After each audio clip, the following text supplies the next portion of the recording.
Oi pessoal, olha só quem está aqui com a gente, Nicolas Brito. É um prazer muito grande te conhecer e a gente vai falar de autista para autista. Haha, conta um pouquinho pra gente sua trajetória.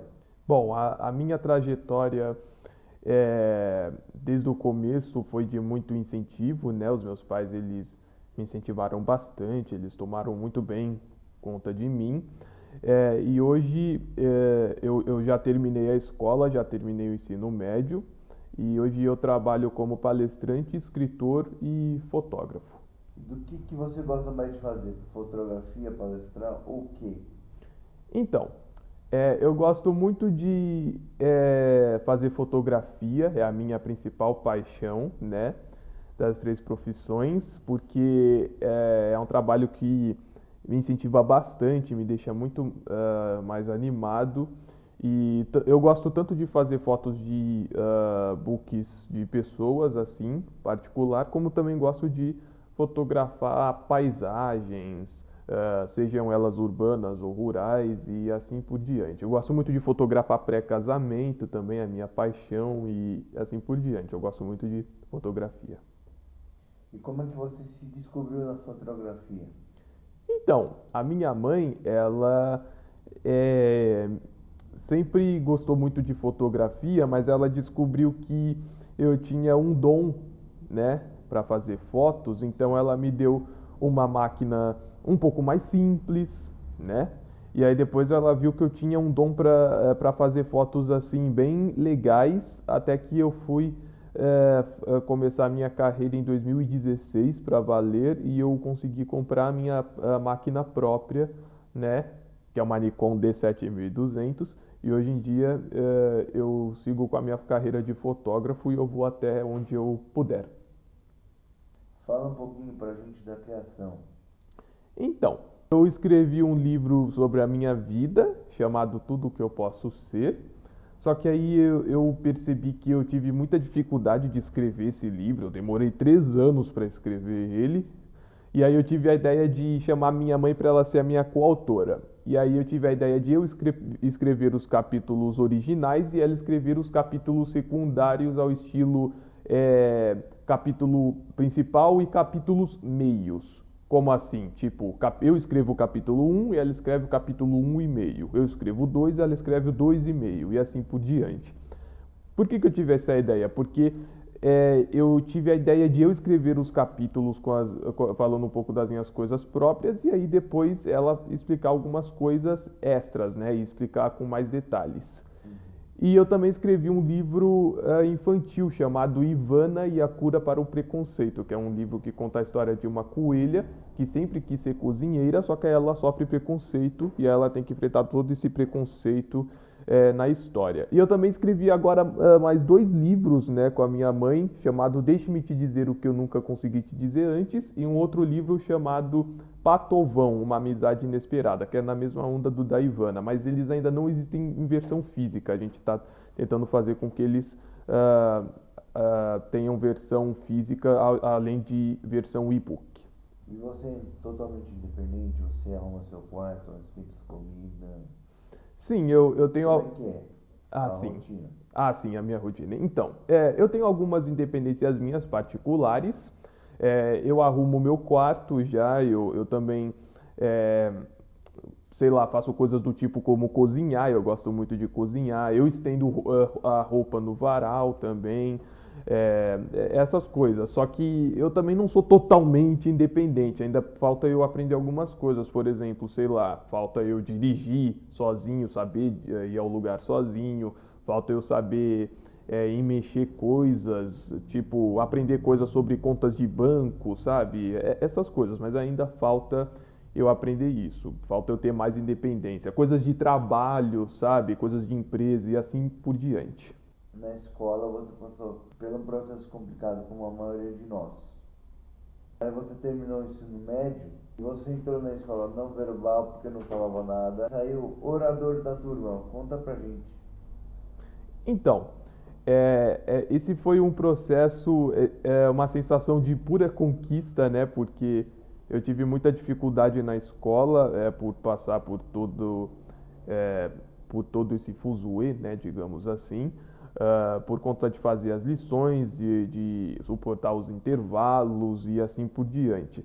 Mas quando eu não entrei não verbal, eu acabava não sendo excluído, mas eu me excluía dos meus outros colegas. Mas depois eu fui ganhando mais coragem, fui mais incentivado, e aí eu consegui sair no intervalo pela primeira vez no nono ano, e aí eu comecei a me comunicar melhor, a fazer amigos a partir do ensino médio, e eu saí como orador da minha sala de aula, e eu me formei em 2016, e foi a melhor noite da minha vida. Como é que surgiu, Nicolas, a palestra na tua vida? Eu vi que a minha mãe ela tinha sido convidada, isso eu tinha 12 ou 13 anos, tinha 12 anos, 12 anos de idade. E eu vi que a minha mãe ela tinha sido convidada para falar sobre autismo, e aí depois eu perguntei para ela se ela ia falar de autismo, e depois eu tive a ideia de eu falar um pouco sobre mim, um pouco sobre a minha experiência como criança com autismo. E aí depois, pela primeira vez eu tinha feito a minha palestra aqui em São Paulo. E aí depois eu fiz 4 slides só e o pessoal adorou. E desde daquele dia eu comecei a minha carreira oficial como palestrante. Mas você nunca ficou com medo, com ansiedade assim, para fazer uma palestra, Nicolas? Não, nunca fiquei com medo. Eu sempre fui muito confiante para falar em público. As únicas vezes que eu fiquei nervoso mesmo em falar em público foi tinha quando eu fui discursar o meu discurso de formatura e quando eu fui agradecer ao meu prêmio de melhor fotógrafo nos Estados Unidos. Mas fora isso, eu sempre fui muito confiante em fazer palestras. Na infância você era tido como um autista severo? Sim, eu era autista Não severo. gostava de barulho, não brincava com brinquedo, gritava muito. Chegou a se machucar? Então, quando eu era criança, eu não tenho muitas memórias assim tão grandes, mas eu lembro que eu não conversava, né, com as pessoas. Eu tinha muita dificuldade de comunicação e eu também não tinha o menor interesse em comunicação, mas eu também não tinha as minhas próprias particularidades também. E depois de muitos estímulos dos meus pais, eu fui vindo para o grau moderado para o leve. Nicolas, você disse que quer casar e constituir família. Você ainda pensa assim? Então, quando eu era pequeno e adolescente, esse era o meu maior sonho, né, de casar e ter uma família. Mas hoje em dia eu penso diferente. Hoje em dia por enquanto, eu tô dando, digamos assim, eu tô tendo outros pensamentos, então hoje em dia esse não é mais o meu sonho principal, né? Eu tive algumas mudanças, mas ainda pretendo ter relacionamento, mas casar mesmo e ter filhos eu ainda estou pensando e ainda está muito cedo, né, para mim. Ainda sou novo, então ainda falta para eu conseguir realmente ter uma família e conseguir casar para valer, né, digamos assim. Você diz que está trabalhando muito e quer trabalhar mais ainda para se aposentar logo, é isso mesmo? Exatamente. Eu agora estou com o planejamento de me aposentar das palestras, porque além do coronavírus, que também afetou muito a nossa carreira com os nossos eventos, eu já sinto que eu já fiz o meu papel. E eu estou há mais de 12 anos nesse ramo de palestrante e também eu estou vendo se a gente consegue fazer o máximo aí para que eu consiga ter o final da minha carreira de palestrante e conseguir deixar um legado aí para as pessoas. Mas eu não pretendo ficar sem palestrar, ficar sem participar de eventos. Não, eu vou participar de alguns eventos, mas eu, como palestrante, eu estou me pretendendo me aposentar pelos próximos anos que vierem por aí. O que mais te irrita? O que mais te irrita no autismo, Nicolas?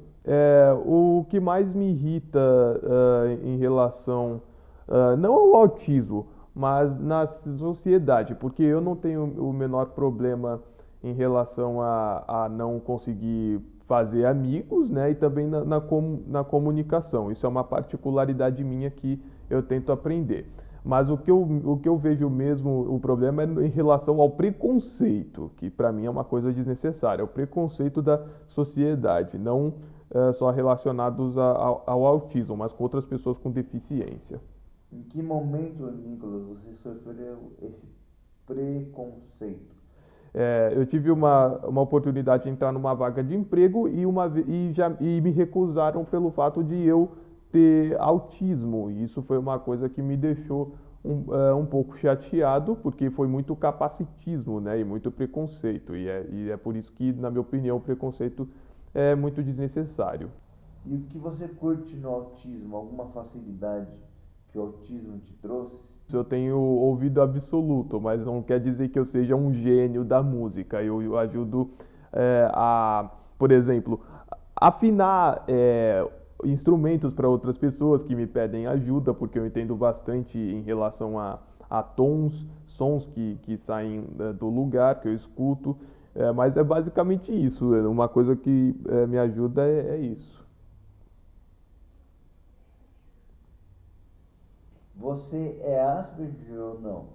Não, eu sou autista clássico. Você toma alguma medicação? Não, eu não preciso de nenhum tipo de medicação. Cada caso é único e deve ser tratado com o médico, mas no meu caso não é necessário nenhum tipo de medicação. E que conselho você daria para um pai de um autista?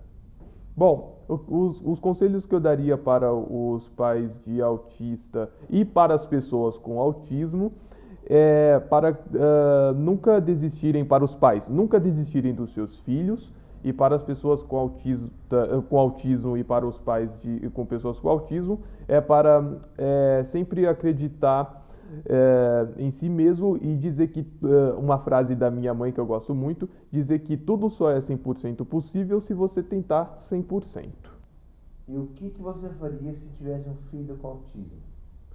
Bom, primeiramente eu daria muito amor a ele e também ajudaria a sustentá-lo, a dar bastante amor e carinho como pai e poder fazer ao máximo para cuidar dele e também para, quem sabe, ajudar a transformar num adulto dependente. E se não for o caso, se não for possível, o importante é que ele seja feliz.